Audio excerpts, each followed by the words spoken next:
You know, if you've ever lived in a place with an HOA or a condo board, you've probably felt it. That nagging feeling, the questions, the lack of clarity, the sense that huge decisions are being made somewhere behind closed doors.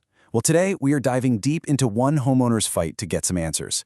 It's a case that really pulls back the curtain on the whole world of HOA politics. Okay, just look at this. This is not some little squabble over the color of a front door. This quote is the opening shot from a formal legal petition filed by a homeowner named David B. Carr, and he is making some seriously heavy accusations here. He's basically claiming his condo board was operating in the shadows and spending the community's money without anyone's approval. So let's get into it. Part 1. A homeowner's complaint. This is the story of David Carr versus the Sunset Plaza Condo Association. It's that classic story, right? One person finally decides, you know what, I'm going to take on the people in charge. Now, Mr. Carr wasn't just vaguely upset. His entire case was built on these very specific, very serious allegations. He claimed the board was holding secret meetings and signing these big contracts with law firms and management companies. He said the books were a mess, but the biggest bombshell? That a huge chunk of the community's savings, their reserve funds, had just vanished. And that, of course, brings us to our second section, following the money. Because, let's be real, when thousands of dollars allegedly go missing, that's when everybody starts paying attention. This really became the first major battleground of the case. And this is the number at the absolute heart of the dispute: $17,175.09. According to Mr. Carr's math, that's how much was unaccounted for. He basically took the reserve balance from the end of 2015, added the deposits from 2016, and saw this huge hole. So the big question was, where did all that money go? So you've got two totally different stories here. Mr. Carr's argument was pretty straightforward. Just look at the 2015 balance sheet and compare it to the 2016 income statement. The deficit is right there in black and white. But the board shot back, saying, whoa, whoa, whoa, you're comparing apples to oranges. A balance sheet is a snapshot in time. An income statement covers a whole year. They claim the missing money was just an accounting illusion, a quirk caused by a new management company that categorized things differently. But look, the money issue was really only half the battle. The other major front in this fight was this accusation that the board was making huge decisions behind closed doors, completely in secret. And this timeline, it shows a few months of just pure chaos. In May, the board hires a law firm. No notice to homeowners. In September, they hire a management company, Kinney. Again, totally secret, no notice. Then things get really wild.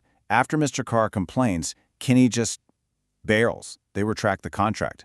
So what does the board do? 6 days later, they call an emergency meeting to hire a different company, Osselaer Management.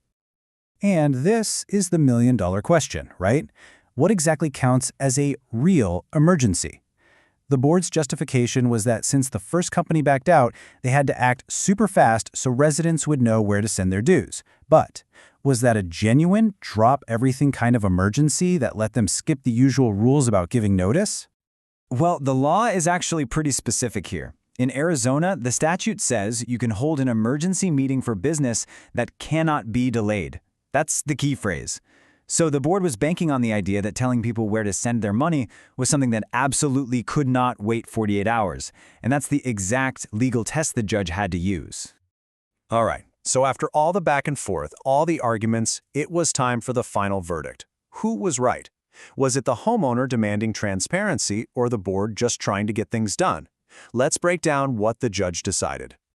And the decision was a split, a total split. On the financial claims, the judge actually sided with the board. He agreed that Mr. Carr's comparison of the financial documents wasn't a solid way to prove mismanagement. But, and this is a big but, on the issue of the secret meetings, the judge found the board did violate the law when they hired the law firm and that first management company.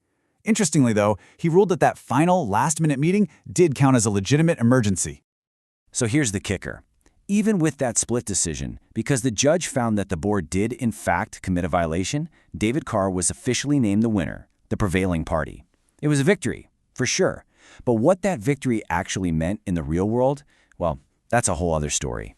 Which brings us to our final section, lessons from the case. Because what happened next really reveals some powerful truths for any homeowner out there about accountability, what it takes to prove your case, and what it really means to win. So, what did our prevailing party get for his win? First up, he was awarded $500. Now, this wasn't a penalty or a fine, it was just a reimbursement for the fee he had to pay to file the case in the first place. And what about for the actual violation? For holding meetings in secret, for breaking the law? The civil penalty imposed by the judge was exactly $0. That's right. The board was found guilty of breaking the rules, but they faced absolutely no financial punishment for it. So, what can we all learn from this? Well, a few big things. First, homeowners absolutely can hold their boards accountable, especially when it comes to following procedures.